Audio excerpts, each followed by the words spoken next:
What's going on, everybody? Kenny Bomb is in the building, and today I'm going to show y'all how to create the ultimate fighting machine in UFC 5, or one that makes sense at least, because as y'all can see, I already started my career mode, but I'm going to have to start it over because I made some choices that I just can't live with, and there's no way for me to change them at this point. So, whenever you start the career, you got a few choices. You can import a fighter, or you can create a new fighter. Now again, I already created my fighter, so I'm going to import that fighter directly to this career mode. Now, if you don't want to create a fighter, that's completely fine. You don't have to. You can use anybody from the UFC roster. But again, I'm going to go ahead and stick with my guy.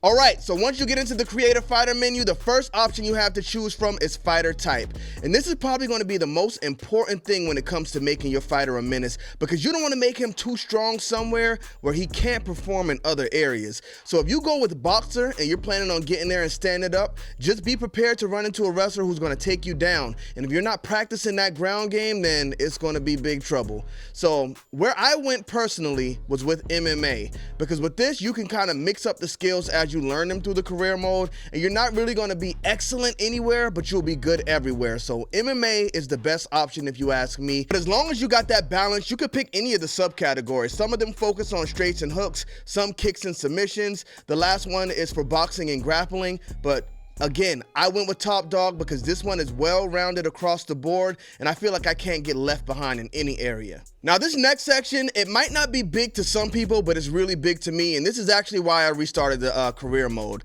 So next up, you have your general information. Of course, this is your first name. They didn't have Bomb, so we went with King. Blood, I couldn't find South Carolina, Charleston, so we went with New Orleans, Louisiana. We put 27 as the age, but the height.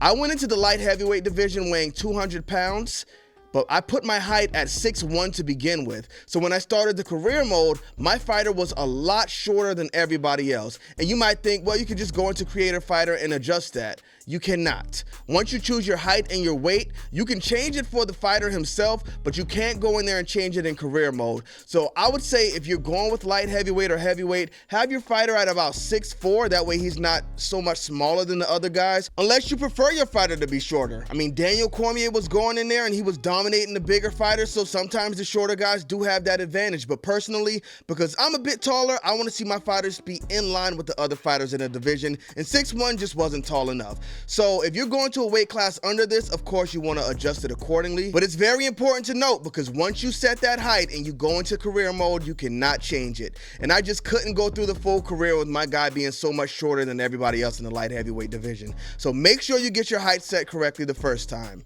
Next up, you have your appearance. Now, as y'all can see, I already got my guy set up, so we're not going to be changing his appearance at all, but I wanted to come in here to let you know that when you change things like the hair, the skin tone, the body tattoos, you can change this stuff at any time. The only thing you're really locked in with is that height and weight. So if you don't like the skin, sometimes it doesn't translate the same way in the game that it shows up right here. You can jump out of the career mode, you can go back to creative fighter, and you can adjust those things and they will show up in the career mode. Next is you have your clothing. You don't really have much to choose from when it comes to clothing. They give you 4 pairs of pants. For the Apex kit, this is what you wear before you go into the UFC, or when you're backstage, they show your fighter in this outfit. I had a shirt on him before because I thought they would only be for cutscenes, and when they actually started doing the fights in the ring training, he had the shirt on, so we had to take that off. Next, you have your style. Now, your style, they got so many different styles in here, y'all. You really don't even notice when they're in the ring, but they have a lot of different fighters' actual personality and their stances in here. Of course, I went with Nate Diaz just because the hands are down and it's kind of menacing, and I like that. So that's how to make your fighter elite. I do want to say again, the fighter type is definitely going to be based off of the way you play the game, but I recommend just make sure you learn everything. Don't focus on boxing and going there trying to get the knockout every time, because when you play online, that's not going to work. I think the best way to train in these games is by going through the career mode, because you play a lot of different difficult fights, and if your fighter is set to one style while you're playing that career and you go online and meet somebody with a different style, it could work out for you, but then again, it could not work out for you. So I think it's best to keep things balanced. So that's pretty much it. These are things I wish I knew before I created my fighter. But when it comes to creating the ultimate fighting machine, that's going to be up to you as you go through the career mode. Guy M458 asked me what I went with, so I wanted to make this video to let y'all know exactly the fighter style I'm going with. So if you turn into a wrestler when your fighter gets rocked, I think these are going to be the best options for you. Thank y'all for tuning into this video. Don't forget to drop a like on it and smash that subscribe button if you haven't already. And make sure y'all get in the lab because we will be running tournaments on this channel. I got a $300 best out of 5 match coming up this Thursday, and we will be streaming it live. Shout out to Just Brian, but you going down, my boy. Let's get to that. Back to work when the cameras is done as hard as it get. Put in my name and submit. Put it 100%. Let me guess. Your coach doesn't know you out here doing this. Hey, I gotta do what I gotta do, right? Then do what you gotta do. Put in 100%. Put in 100%. Hey! Hey! Do you want to say something to the stream? Yeah, I got something for you. You're looking at a future UFC champ. Yeah! Remember that. Let's go!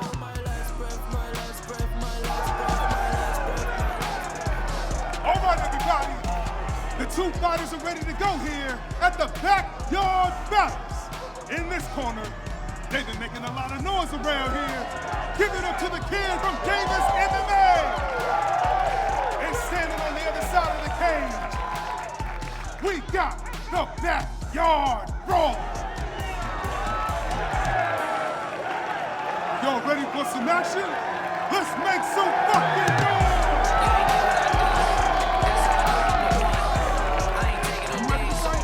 Are you ready to fight? Let's fight!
Crazy.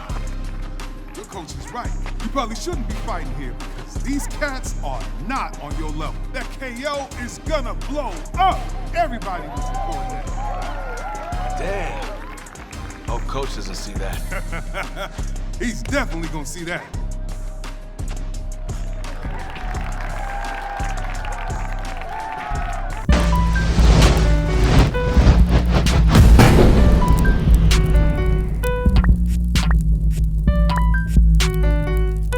Run, boy, they coming down.